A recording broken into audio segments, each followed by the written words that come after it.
ಶಕ್ತಿ ಅಂದರೆ ಪವರ್. ಈ ಶಕ್ತಿ ಅನ್ನೋ ಶಬ್ದನ ಮೊದಲಿನಿಂದಲೂ ತಪ್ಪಾಗಿ ಗ್ರಹಿಸಲಾಗ್ತಾ ಇದೆ. ಪವರ್ ಅಂದರೆ ಯಾವುದಾದ್ರೂ ಸಿಂಹಾಸನ ಅಥವಾ ಕುರ್ಚಿ ಅಥವಾ ಹುದ್ದೆ ಅಲ್ಲ, ಬದಲಾಗಿ ಅದರ ಅರ್ಥ ಬಹಳ ಸರಳವಾಗಿದೆ. ಪವರ್ ಅಂದರೆ ಯಾರ ಬಳಿ ಆದರೂ ಸರಿಯಾದ ಶಕ್ತಿ ಅನ್ನೋ ಆಯುಧನ ಬಳಸ್ಕೊಂಡು ನಮ್ಮ ಕೆಲಸನ ಮಾಡಿಸ್ಕೊಳ್ಳೋದು. ಅದು ಇನ್ನೊಬ್ಬರ ಮೇಲೆ ಪ್ರಭಾವ ಬೀರಿ ನಿಮ್ಮ ಕೆಲಸ ಮಾಡಿಸ್ಕೊಳ್ಳೋದಾಗಿರ್ಬೋದು, ಅಥವಾ ಇನ್ನೊಬ್ಬರನ್ನ ಹೆದರಿಸಿ ನಿಮ್ಮ ಕೆಲಸ ಮಾಡಿಸ್ಕೊಳ್ಳೋದಾಗಿರ್ಬೋದು. ಒಂದು ದೇಶ ನಡೆಸೋದ್ರಿಂದ ಹಿಡಿದು ಮನೆ ನಡೆಸೋ ತನಕ ಎಲ್ಲ ಕೆಲಸಗಳಲ್ಲೂ ಪವರ್ ಬೇಕು. ಇವತ್ತು ನಾವು ರಾಬರ್ಟ್ ಗ್ರೀನಿ ಅವರ ಅತ್ಯುತ್ತಮ ಮಾರಾಟವಾದ ಪುಸ್ತಕವಾದ 48 ಲಾಸ್ ಆಫ್ ಪವರ್ ನಿಂದ 16 ನಿಯಮಗಳನ್ನ ತಿಳಿದುಕೊಳ್ಳೋಣ. ಮೊದಲನೇದಾಗಿ, ನಿಮ್ಮ ಅನುಪಸ್ಥಿತಿಯ ಮಹತ್ವವನ್ನು ಅನುಭವಿಸಲಿಕ್ಕೆ ಬಿಡಿ. ಸುರೇಶ್ ಫ್ಯಾಕ್ಟ್ರಿಯಲ್ಲಿ ಬಹಳ ಕೆಲಸ ಮಾಡ್ತಿದ್ದ. ಎಲ್ಲ ಕೆಲಸವನ್ನು ಆತನೇ ಮಾಡ್ತಿದ್ದ, ಏಕೆಂದರೆ ಆತನ ಗುರುಗಳು ಪರಿಶ್ರಮಕ್ಕೆ ಫಲ ಸಿಕ್ಕೇ ಸಿಗುತ್ತದೆ ಅಂತಂದಿದ್ರು. ಆದರೂ ಈತನಿಗೆ ಯಾವುದೇ ಪ್ರಮೋಷನ್ ಆಗಲಿ ಅಥವಾ ಹೆಚ್ಚಿನ ಸಂಬಳ ಆಗಲಿ ಸಿಗಲಿಲ್ಲ. ಆತ ಗುರುಗಳ ಬಳಿ ಈ ವಿಷಯ ತೋಡಿಕೊಂಡ. ಆಗ ಗುರುಗಳು, ನಿನ್ನ ಪರಿಶ್ರಮವನ್ನು ಯಾರಾದರೂ ಗಮನಿಸಿದರೆ ಮಾತ್ರ ನಿನ್ನ ಪರಿಶ್ರಮಕ್ಕೆ ಮೌಲ್ಯ ಬರುತ್ತದೆ, ಸ್ವಲ್ಪ ದಿನ ರಜಾ ಹಾಕಿ ಸುತ್ತಾಡಿ ಬಾ ಅಂತಂದರು. ಆತ ಹಾಗೆ ಮಾಡಿದ. ಆತ ಇಲ್ಲವಾದ್ದರಿಂದ ಫ್ಯಾಕ್ಟ್ರಿಯಲ್ಲಿ ಬಹಳ ತೊಂದರೆಗಳು ಉಂಟಾದವು. ನಂತರ ಆತ ವಾಪಸ್ಸು ಬಂದಾಗ ಆತನ ಸಂಬಳ ಕೂಡ ಹೆಚ್ಚಾಯಿತು ಮತ್ತು ಪ್ರಮೋಷನ್ ಕೂಡ ಆಯಿತು. ಇದೇ ರೀತಿ ಮನೆ ಮತ್ತು ಸಮಾಜದಲ್ಲಿಯೂ ಕೂಡ ನಿಮ್ಮ ಮಹತ್ವ ಗೊತ್ತಾಗಬೇಕಾದ್ರೆ ನೀವು ಇಲ್ಲದಿದ್ದರೆ ಏನಾಗ್ತದೆ ಅನ್ನೋದನ್ನು ಅರಿವು ಅವರಿಗೆ ಮಾಡಿಸ್ಕೊಡ್ಬೇಕು. ಎರಡನೇದಾಗಿ, ಗುಂಪಿಗಿಂತ ಪ್ರತ್ಯೇಕವಾಗಿರಿ. ನೀವು ಕೂಡ ನಿಮ್ಮ ಟಾರ್ಗೆಟ್ ಪೂರ್ಣಗೊಳಿಸಿದ್ರಿ ಮತ್ತು ನಿಮ್ಮ ಸಹೋದ್ಯೋಗಿ ಕೂಡ ಟಾರ್ಗೆಟ್ ಪೂರ್ಣಗೊಳಿಸಿದ, ಆದರೂ ಆತನಿಗೆ ಪ್ರಮೋಷನ್ ಸಿಕ್ತು, ನಿಮಗೆ ಸಿಗಲಿಲ್ಲ ಅಂತಂದರೆ ಅದರ ಅರ್ಥ ಕೇವಲ ಕೆಲಸ ಮಾಡೋದು ಮುಖ್ಯ ಅಲ್ಲ, ಬದಲಾಗಿ ಕೆಲಸ ಮಾಡಿದ್ದನ್ನು ಬಾಸ್ಗೆ ತೋರಿಸೋದು ಅಷ್ಟೇ ಮುಖ್ಯ. ಹಿಂದಿಯಲ್ಲಿ ಒಂದು ಪ್ರಸಿದ್ಧ ವಾಕ್ಯವಿದೆ, ಕಾಡಿನಲ್ಲಿ ನವಿಲು ಕುಣಿದ್ರೆ ಯಾರು ನೋಡ್ತಾರೆ? ನಿಮ್ಮ ವರ್ತನೆ ಮತ್ತು ಮಾತನಾಡೋ ರೀತಿಯಲ್ಲಿ ನೀವು ಕೆಲಸ ಮಾಡಿದ್ದೀರಿ ಅಂತ ತೋರಿಸ್ಕೊಳ್ಳುವಂತೆ ಮಾತನಾಡಬೇಕು. ನೀವು ಮಾಡಿದ ಕೆಲಸನ ಯಾವಾಗ ಅವಕಾಶ ಸಿಕ್ಕಿದ್ರೂ ಚರ್ಚೆ ಮಾಡಿ. ನೀವು ಮಾಡಿದ ಕೆಲಸವನ್ನು ಪ್ರಚಾರ ಯಾವತ್ತೂ ಹಿಂಜರಿಬೇಡಿ. ಮೂರನೇದಾಗಿ, ನಿಮ್ಮ ಉದ್ದೇಶವನ್ನು ಯಾರ ಎದುರಿಗೂ ಬಹಿರಂಗಪಡಿಸಬೇಡಿ.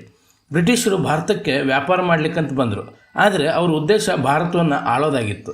ಅವ್ರ ಉದ್ದೇಶ ಮೊದಲೇ ಗೊತ್ತಾಗಿದ್ದರೆ ಭಾರತೀಯರು ಬ್ರಿಟಿಷರಿಗೆ ಆ ಭಾರತನ ಆಳಲಿಕ್ಕೆ ಕೊಡ್ತಾನೆ ಇರ್ತಿದ್ರ? ಬಹುಶಃ ಇಲ್ಲ. ನಿಮ್ಮ ಉದ್ದೇಶ ಇತರರಿಗೆ ತಿಳಿಯದೇ ಇದ್ದಾಗ ಡೀಲಿಂಗ್ ಮಾಡೋ ಶಕ್ತಿ ನಿಮ್ಮ ಬಳಿ ಇರ್ತದೆ. ಉದಾಹರಣೆಗೆ, ನೀವು ಕಾರು ಖರೀದಿಸ್ಲಿಕ್ಕೆ ಹೋಗ್ತೀರಿ. ಅಲ್ಲಿ ನಿಮಗೆ ಒಂದು ಕಾರು ಬಹಳ ಇಷ್ಟ ಆಯಿತು. ನಿಮಗೆ ಆ ಕಾರು ಇಷ್ಟ ಆಯಿತು ಅಂತ ತೋರಿಸ್ಕೊಂಡ್ರೆ ಸೇಲ್ಸ್ಮ್ಯಾನ್ ಅದನ್ನು ಬಳಸ್ಕೊಂಡು ಕಾರಿನ ಬೆಲೆನ ಹೆಚ್ಚು ಮಾಡಬಹುದು ಅಥವಾ ಯಾವುದೇ ಡಿಸ್ಕೌಂಟ್ ಕೊಡದೇ ಇರಬಹುದು. ಅದೇ ನೀವು ಆ ಕಾರನ್ನು ಕೊಳ್ಳಲಿಕ್ಕೆ ಬಯಸ್ತಿರೋ ಇಲ್ವೋ ಎಂದು ಅವನಿಗೆ ಗೊತ್ತಿಲ್ಲದಿದ್ದರೆ ಆತ ನಿಮ್ಗೆ ಆ ಕಾರನ್ನು ಮಾರಾಟ ಮಾಡೋದಕ್ಕಾಗಿ ಎಷ್ಟು ಸಾಧ್ಯವೋ ಅಷ್ಟು ಡಿಸ್ಕೌಂಟ್ ನೀಡಲಿಕ್ಕೆ ಪ್ರಯತ್ನ ಮಾಡ್ತಾನೆ. ಹಾಗಾಗಿ ಎಷ್ಟು ಮಾಹಿತಿ ನೀಡಿದರೆ ಸಾಕೋ ಅಷ್ಟನ್ನೇ ಕೊಟ್ಟು ಎದುರಿಗಿನ ವ್ಯಕ್ತಿಗೆ ಆಸಕ್ತಿ ಬರೋ ಹಾಗೆ ನೋಡ್ಕೋಬೇಕು. ನಿಮ್ಮ ನೈಜ ಉದ್ದೇಶವನ್ನು ಯಾರೆದುರಿಗೂ ತೋರಿಸ್ಬೇಡಿ. ಆಟ ಆಗಿರಲಿ ಅಥವಾ ಯುದ್ಧ ಆಗಿರಲಿ, ಎದುರಾಳಿಯನ್ನು ಆಶ್ಚರ್ಯಚಕಿತಗೊಳಿಸಿ ಗೆಲ್ಲೋದೇ ಸುಲಭವಾಗಿರ್ತದೆ. ಇನ್ನು ನಾಲ್ಕನೇದಾಗಿ, ನಿಮ್ಮ ಮಾತುಗಳು ಮತ್ತು ಶಬ್ದಗಳ ಮೇಲೆ ನಿಗಾ ಇರಲಿ. ಯಾವಾಗಲೂ ಅಗತ್ಯಕ್ಕಿಂತ ಕಡಿಮೆ ಮಾತಾಡಿ.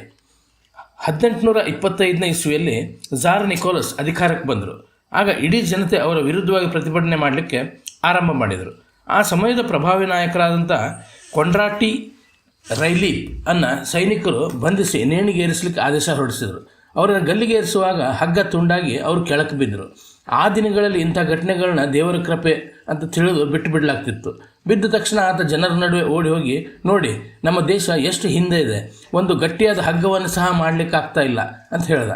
ಈ ವಿಷಯ ನಿಕೋಲಸ್ಗೆ ತಿಳಿದಾಗ ಆತನ ಕ್ಷಮಾಪಣೆ ಪತ್ರವನ್ನು ಹರಿದು ಮರುದಿನ ಮತ್ತೆ ಆತನನ್ನು ಗಲ್ಲಿಗೇರಿಸಲಾಯಿತು. ಈ ಬಾರಿ ಹಗ್ಗ ಮುರಿಯಲಿಲ್ಲ. ಈ ಸಮಯದಲ್ಲಿ ಆತ ಸುಮ್ಮನಿದ್ದಿದ್ದರೆ ಆತನ ಜೀವ ಉಳಿಯುತ್ತಿತ್ತು. ನಾವು ಕೂಡ ಭಾವನೆಗಳ ಸೆಳೆತಕ್ಕೆ ಸಿಕ್ಕಿ ಏನನ್ನಾದರೂ ಹೇಳಿಬಿಡ್ತೀವಿ. ಕೆಲವರು ಮಾತಿನ ಬರದಲ್ಲಿ ರಹಸ್ಯಗಳನ್ನ ಬಿಟ್ಟು ಕೊಟ್ಬಿಡ್ತಾರೆ. ನೀವು ಕಡಿಮೆ ಮಾತಾಡಿದಷ್ಟು ನಿಮ್ಮ ಮಾತಿಗೆ ಹೆಚ್ಚು ತೂಕ ಬರ್ತದೆ. ಮಾತಿನ ಭರದಲ್ಲಿ ಪೂರ್ಣಗೊಳಿಸಲಿಕ್ಕಾದ ಕಮಿಟ್ಮೆಂಟ್ಗಳನ್ನ ಮಾಡಿಕೊಂಡು ನಂತರ ಪಶ್ಚಾತ್ತಾಪ ಪಡ್ತಾರೆ. ಇನ್ನು ಐದನೇದಾಗಿ, ನಿಮ್ಮ ವಾದದಿಂದಲ್ಲ ಬದಲಾಗಿ ಕೆಲಸದಿಂದ ಗೆಲ್ಲಿ. ಜೂಲಿಯಸ್ ಸೀಸರ್ 14 ತನ್ನ ಇಂಜಿನಿಯರ್ನನ್ನು ಕರೆದು ತಾನು ತನ್ನ ನೌಕೆಯಲ್ಲಿ ಹೊಸ ಶಿಪ್ಗಳನ್ನ ತರಬೇಕು ಅಂದ್ಕೊಂಡಿದ್ದೇನೆ ಅಂತ ಹೇಳ್ದ ಮತ್ತು ಆ ಶಿಪ್ನ ಬಗ್ಗೆ ಆತನಿಗಿರೋ ಅಪೇಕ್ಷೆಗಳನ್ನ ಸಹ ಹೇಳ್ದ. ಆತನ ಅಪೇಕ್ಷೆಗಳು ಇಂಜಿನಿಯರ್ನಿಗೆ ಅಸಾಧ್ಯ ಅನ್ನಿಸ್ತು ಮತ್ತು ಆತ ಜೂಲಿಯಸ್ ಜೊತೆ ಇದು ಸಾಧ್ಯ ಇಲ್ಲ ಅಂತ ವಾದ ಮಾಡ್ತಾ ಕುಳಿತ. ಕೊನೆಗೆ ಸಿಟ್ಟು ಬಂದು ಜೂಲಿಯಸ್ ಆತನಿಗೆ 1 ವರ್ಷದ ಜೈಲುವಾಸದ ಶಿಕ್ಷೆ ವಿಧಿಸಿದ. ಆ ಇಂಜಿನಿಯರ್ ವಾದದ ಬದಲಾಗಿ ತನ್ನ ಕೆಲಸದಿಂದ ತೋರಿಸಬಹುದಾಗಿತ್ತು. ವಾದ ಗೆಲ್ಲೋ ಮೂಲಕ ನಿಮ್ಗೆ ಸಮಾಧಾನ ಸಿಗ್ಬೋದು, ಆದರೆ ಇದರಿಂದ ಯಾರಿಗೂ ಏನೂ ಲಾಭ ಆಗೋದಿಲ್ಲ. ಇದರಿಂದ ನಿಮ್ಮ ಸಂಬಂಧಗಳು ಮತ್ತು ಮರ್ಯಾದೆ ಕೂಡ ಹಾಳಾಗ್ತದೆ. ಇನ್ನು ಆರನೇದಾಗಿ, ಸ್ನೇಹಿತರಿಗಿಂತ ಹೆಚ್ಚು ಶತ್ರುಗಳ ಮೇಲೆ ನಂಬಿಕೆ ಇಡಿ.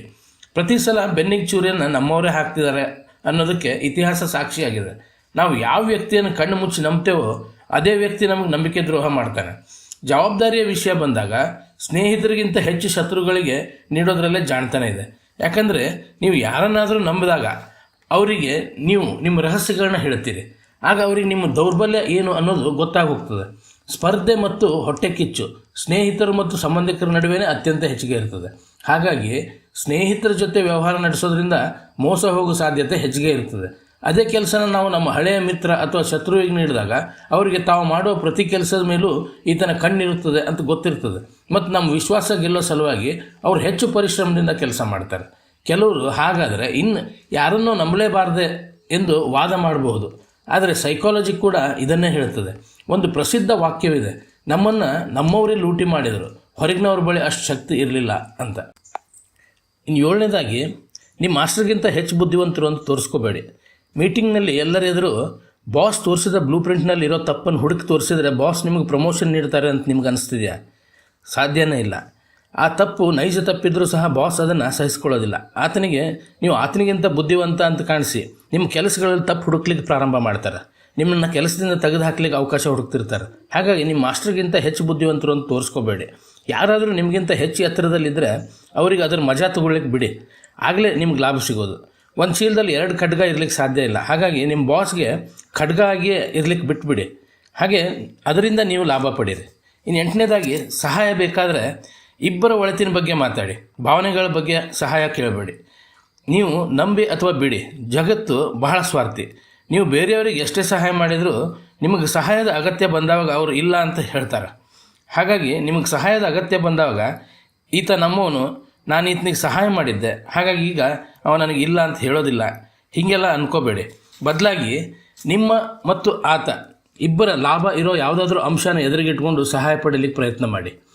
ನಿಮ್ಮ ವೆಬ್ಸೈಟ್ಗಾಗಿ ನಿಮ್ಮ IT ಸ್ನೇಹಿತನ ಸಹಾಯ ಕೇಳಿದರೆ ಆತನಿಗೆ ಬಿಡುವಿದ್ದವಾಗ ಮಾತ್ರ ನಿಮಗೆ ಸಹಾಯ ಮಾಡ್ತಾನೆ.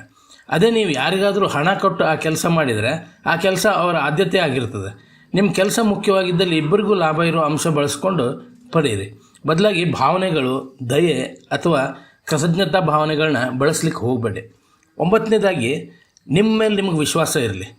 ಪವರ್ ಕೇವಲ ಇತರರೊಡನೆ ಒಳ್ಳೆಯ ಸಂಬಂಧ ಇಟ್ಕೊಳ್ಳೋದ್ರಿಂದ ಬರೋದಿಲ್ಲ. ಬದಲಾಗಿ ನಿಮ್ಮ ಜೊತೆ ಕೂಡ ನೀವು ಉತ್ತಮ ಸಂಬಂಧ ಇಟ್ಕೋಬೇಕು. ಅನೇಕ ಜನರಿಗೆ ಅವ್ರಿಗೆ ಏನು ಬೇಕು ಮತ್ತು ಏನು ಬೇಡ ಅನ್ನೋದೇ ತಿಳಿದಿರೋದಿಲ್ಲ. ಸಣ್ಣ ಸಣ್ಣ ಸೋಲುಗಳಿಗೆ ಹೆದರಿ ತಮ್ಮ ಮಾರ್ಗಗಳನ್ನ ಬದಲಾಯಿಸಿಬಿಡ್ತಾರೆ.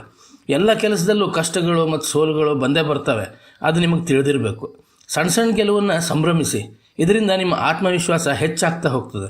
ಸಮಾಜ ಕೂಡ ಯಾರು ತನ್ನನ್ನು ತಾನು ಗೌರವಿಸ್ತಾನೋ ಅವನನ್ನೇ ಅದು ಗೌರವಿಸ್ತದೆ. ಇನ್ನು 10ನೇದಾಗಿ, ಸೋಂಕು, ದುರಾದೃಷ್ಟ ಮತ್ತು ಅಸಂತೋಷವನ್ನು ದೂರ ಇರಿಸಿ.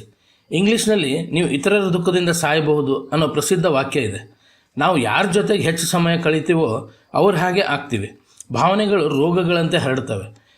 ನೀವು ದುಃಖದಲ್ಲಿರುವವರಿಗೆ ಸಹಾಯ ಮಾಡ್ತಿದ್ದೀರಿ ಅಂತ ಅನ್ನಿಸ್ತದೆ, ಆದರೆ ನೀವು ನಿಮಗಾಗಿ ಸಂಕಷ್ಟವನ್ನು ತಂದುಕೊಳ್ತಾ ಇರ್ತೀರಿ. ನೀವು ದುಃಖದಲ್ಲಿರೋರನ್ನು ಖುಷಿ ಪಡಿಸ್ಲಿಕ್ಕೆ ಹೋಗಿ ನೀವು ಯಾವಾಗ ಖುಷಿ ಪಡ್ತೀರಿ ಅನ್ನೋದನ್ನೇ ಮರೆತು ಬಿಡ್ತೀರಿ. ದುರಾದೃಷ್ಟವಂತರು ತಮ್ಮ ನೆಗೆಟಿವ್ ವೈಬ್ಸ್ನಿಂದ ನಿಮ್ಮನ್ನು ದುರಾದೃಷ್ಟವಂತರನ್ನಾಗಿ ಮಾಡಬಹುದು. ಹಾಗಾಗಿ ಯಾವಾಗಲೂ ನಿಮ್ಮ ಸುತ್ತ ಮತ್ತು ಖುಷಿ ಮತ್ತು ಸಂತೃಪ್ತ ಇರುವಂಥ ಜನರನ್ನು ಮಾತ್ರ ಇಟ್ಕೊಳ್ಳಿ. ಇನ್ನು 11ನೇದಾಗಿ, ವ್ಯಕ್ತಿನ ನೋಡಿ ಮಾತನಾಡಿ. ನೀವು ನಿಮ್ಮ ಬಾಸ್ನ ಬಳಿ ಕೆಲಸ ಮಾಡಿಸ್ಕೊಳ್ಳಿಕ್ಕೆ ಮತ್ತು ನಿಮ್ಮ ಜೂನಿಯರ್ನ ಬಳಿ ಕೆಲಸ ಮಾಡಿಸ್ಕೊಳ್ಳಿಕ್ಕೆ ಒಂದೇ ರೀತಿ ಮಾತಾಡ್ತೀರೋ? ಮನೆಯಲ್ಲಿ ನೀವು ಹೇಳಿದ್ದು ನಡೀತದೆ ಅಂತ ಆಫೀಸ್ನಲ್ಲೂ ನೀವು ಹೇಳಿದ್ದು ನಡಿಬೇಕಂತಿಲ್ಲ. ಇದು ನಿಮಗೆ ಸಾಧ್ಯ ಅನಿಸ್ತದೆ? ಜಗತ್ತಿನಲ್ಲಿ ಬಹಳ ರೀತಿ ಜನರಿದ್ದಾರೆ. ಕೆಲವರನ್ನ ಪ್ರೀತಿಯಿಂದ ಒಲಿಸ್ಕೊಳ್ಬಹುದು, ಕೆಲವರನ್ನ ಕೋಪದಿಂದ ಮತ್ತು ಕೆಲವರನ್ನ ಆಮಿಷ ನೀಡಿ ಒಲಿಸ್ಕೊಳ್ಬಹುದು. ಹಾಗಾಗಿ ನೀವು ವ್ಯಕ್ತಿನ ನೋಡಿ ವ್ಯವಹರಿಸಬೇಕು. ಯಾರು ತಮ್ಮ ಭಾವನೆಗಳಿಗೆ ನೋವಾದಾಗ ಪ್ರತೀಕಾರ ತೆಗೆದುಕೊಳ್ಳಿಕ್ಕೆ ಬಯಸ್ತಾರೋ ಅಂಥವರಿಂದ ದೂರ ಇರಬೇಕು. ಮತ್ತು ಅವ್ರ ಜೊತೆ ಸುಮ್ಮನೆ ಜಗಳ ಆಡಬಾರ್ದು. ಅವರಿಗೆ ನಿಮ್ಮ ಯಾವ ಮಾತು ಯಾವಾಗ ನೋವು ತರಬಹುದು ಅಂತ ತಿಳಿಯೋದಿಲ್ಲ. ನೀವು ಶತ್ರುವನ್ನು ಸಾಕಿಕೊಂಡಂತೆ, ಅವರು ಯಾವಾಗ ನಿಮ್ಗೆ ಹಾನಿ ಮಾಡ್ಬೋದು ಅಂತ ಹೇಳಲಿಕ್ಕೆ ಬರೋದಿಲ್ಲ. ಇನ್ನು 12ನೇದಾಗಿ, ಕಳ್ಳನನ್ನು ಹಿಡಲಿಕ್ಕೆ ಕಳ್ಳನ ಥರನೇ ಯೋಚನೆ ಮಾಡಬೇಕು. ನೀವು ಬೇಕಂತಲೇ ಮೂರ್ಖರಾಗುವಷ್ಟು ಬುದ್ಧಿವಂತರ. ಕಷ್ಟದ ಸಮಯದಲ್ಲಿ ಕತ್ತೆ ಕಾಲಾದರೂ ಹಿಡಿಬೇಕು ಅನ್ನೋ ಮಾತಿದೆ. ನಿಮಗೆ ಒಂದು ಕೆಲಸ ಆಗಬೇಕಾಗಿದೆ, ಆದರೆ ಆ ಕೆಲಸ ಮಾಡಿಕೊಡೋ ಶಕ್ತಿ ಇರುವಂಥ ಮೂರ್ಖನಾಗಿದ್ದರೆ ಆತನೆದುರು ನೀವು ಆತನಿಗಿಂತ ಬುದ್ಧಿವಂತ ಅಂತ ತೋರಿಸ್ಕೋಬೇಡಿ. ಆತನನ್ನು ತಾನೇ ಬುದ್ಧಿವಂತ ಅಂತ ಅಂದ್ಕೊಳ್ಳಿಕ್ಕೆ ಬಿಟ್ಬಿಡಿ. ಅದೇ ರೀತಿ ನೀವು ನಿಮ್ಮ ಎದುರಾಳಿ ಎದುರು ದುರ್ಬಲರಂತೆ ತೋರಿಸ್ಕೊಂಡ್ರೆ ಆತ ನಿಮ್ಮನ್ನು ಅಷ್ಟೊಂದು ಗಂಭೀರವಾಗಿ ಪರಿಣಿಸೋದಿಲ್ಲ. ನಿಮ್ಮ ಎದುರಿಗಿರುವ ವ್ಯಕ್ತಿ ನಿಮಗಿಂತ ಬುದ್ಧಿವಂತ ಅಂತ ಅವನಿಗೆ ಮನವರಿಕೆ ಮಾಡಿಕೊಟ್ರೆ ನೀವು ಗೆದ್ದ ಹಾಗೇನೆ. ಇನ್ನು 13ನೇದಾಗಿ ಲೆಕ್ಕಾಚಾರದ ಮೌಲ್ಯ. ಆಲೋಚನೆ ಮಾಡಿ ಖರ್ಚು ಮಾಡಬೇಕು. ಆದರೆ ಕೆಲವು ವಸ್ತುಗಳು ಎಷ್ಟು ಅಮೂಲ್ಯವಾಗಿರ್ತವೆ ಅಂತಂದರೆ ನೀವು ನಿಮ್ಮ ಎಲ್ಲ ಆಸ್ತಿನ ಕೊಟ್ಟರೂ ಕಡಿಮೆ ಬೀಳ್ತದೆ. ಉದಾಹರಣೆಗೆ ಹೆಸರು ಮತ್ತು ಘನತೆ, ಶೇರ್ ಮಾರುಕಟ್ಟೆ, ದೊಡ್ಡ ಆರ್ಥಿಕತೆ ದೇಶಗಳು ಇತ್ಯಾದಿ. ನಿಮ್ಮ ಘನತೆ ಉತ್ತಮವಾಗಿಲ್ಲದಿದ್ದರೆ ನಿಮ್ಮ ಪರಿಶ್ರಮಕ್ಕೆ ತಕ್ಕ ಫಲ ಸಿಗೋದೇ ಇಲ್ಲ. ಯಾರೂ ನಿಮ್ಮನ್ನು ನಂಬೋದಿಲ್ಲ ಮತ್ತು ಯಾರೂ ನಿಮ್ಮ ಮಾತಿಗೆ ಬೆಲೆ ಕೊಡೋದಿಲ್ಲ. ಲೋಕಲ್ ಬ್ರ್ಯಾಂಡ್ನ ಬಟ್ಟೆ ಆದರೆ ಅದು 500 ರೂಪಾಯಿದಾದರೂ ನಿಮಗೆ ದುಬಾರಿ ಅನ್ನಿಸ್ತದೆ. ಅದೇ ದೊಡ್ಡ ಬ್ರ್ಯಾಂಡ್ನ ಬಟ್ಟೆ ಆದರೆ ₹2000 ಆದರೂ ಖರೀದಿಸ್ತಾರೆ. ಹಾಗಾಗಿ ಹೆಸರು ಮಾಡ್ಕೊಳ್ಳಿ, ಜನ ನಿಮ್ಮ ಬಳಿಗೆ ಬಂದೇ ಬರ್ತಾರೆ. ಇನ್ನು 14ನೇದಾಗಿ ನಿಮ್ಮದೇ ಸ್ಟೈಲ್ನಲ್ಲಿ ರಾಯಲ್ ಆಗಿರಿ. ಉಳಿದವರು ನಿಮ್ಮ ಜೊತೆ ಹೇಗೆ ವ್ಯವಹಾರ ಮಾಡಬೇಕು ಅಂತ ನೀವು ಬಯಸ್ತಿರೋ ಅದೇ ರೀತಿ ನೀವು ಇತರರ ಜೊತೆ ವ್ಯವಹರಿಸಿ. ಉಳಿದವರು ನಿಮ್ಮನ್ನು ಹೇಗೆ ನೋಡ್ಕೊಳ್ಬೇಕು ಅಂತ ನೀವು ಬಯಸ್ತಿರೋ ಅದೇ ರೀತಿ ನೀವು ಅವರನ್ನು ನಡೆಸ್ಕೊಳ್ಳಿ. ಆತ್ಮವಿಶ್ವಾಸದಿಂದ ನೀವು ರೂಮ್ಗೆ ಪ್ರವೇಶಿಸಿದರೆ ನಿಮ್ಮ ಸುಳ್ಳು ಮಾತುಗಳನ್ನ ಸಹ ಜನ ಸತ್ಯ ಅಂತ ನಂಬ್ತಾರೆ. ಅದೇ ನೀವು ವಿಶ್ವಾಸ ತೋರಿಸದೇ ಇದ್ದರೆ ನೀವು ಸತ್ಯ ಹೇಳಿದ್ರು ಜನ ನಿಮ್ಮನ್ನು ನಂಬೋದಕ್ಕಿಂತ ಮೊದಲು 100 ಸಲ ಯೋಚನೆ ಮಾಡ್ತಾರೆ. ಹಾಗಾಗಿ ರಾಜನಂತೆ ವರ್ತನೆ ಮಾಡಿ ಕೆಲಸ ಮಾಡಿ. ನಾವು ಯಾವಾಗಾದರೂ ಸರಳ ಮತ್ತು ಸಾಧುವಿನಂತೆ ಜೀವನ ನಡೆಸಬೇಕು. ಆದರೆ ಕೆಲವೊಮ್ಮೆ ಜನರು ನಮ್ಮ ತಲೆ ಮೇಲೆ ಹತ್ತಿ ಕುಳಿತು ಬಿಡ್ತಾರೆ. ಹಾಗಾಗಿ ರಾಯಲ್ ಆಗಿರಿ. ಇನ್ನು 15ನೇದಾಗಿ ದೊಡ್ಡ ಜನರ ಶೂನಲ್ಲಿ ಕಾಲಿಡೋದ್ರಿಂದ ದೂರ ಇದೆ. ನಿಮ್ಮ ಬಾಸ್ ಬಹಳ ದೊಡ್ಡ ದೊಡ್ಡ ಪ್ರಾಜೆಕ್ಟ್ಗಳನ್ನ ಯಶಸ್ವಿಯಾಗಿ ನಿರ್ವಹಿಸಿದರು. ಈಗ ಅವರು ನಿವೃತ್ತಿ ಹೊಂದಿದರು. ನಿಮಗೆ ಆ ಸೀಟ್ ಸಿಕ್ತು. ಅದು ನಿಮ್ಮ ಬಹು ವರ್ಷಗಳ ಕನಸಾಗಿತ್ತು ಅಂತ ಇಟ್ಕೊಳ್ಳೋಣ. ನಿಮಗೆ ಎದುರಾಗೋ ಅತ್ಯಂತ ದೊಡ್ಡ ಕಷ್ಟ ಯಾವುದು ಗೊತ್ತಾ? ನಿಮ್ಮ ಪ್ರತಿಯೊಂದು ಕೆಲಸನೂ ನಿಮ್ಮ ಹಳೆಯ ಬಾಸ್ನ ಕೆಲಸದ ಜೊತೆ ಹೋಲಿಕೆ ಮಾಡಲಾಗ್ತದೆ. ಅದೇ ನಿಮ್ಮ ಬಾಸ್ ಬಹಳ ವಿಫಲರಾಗಿದ್ದರು ಅಂತಾಗಿದ್ದರೆ ನೀವು ಸ್ವಲ್ಪ ಯಶಸ್ಸು ಕಂಡರೂ ಅದು ಬಹಳ ದೊಡ್ಡ ಸಾಧನೆ ಅಂತ ತೋರಿಸ್ತದೆ.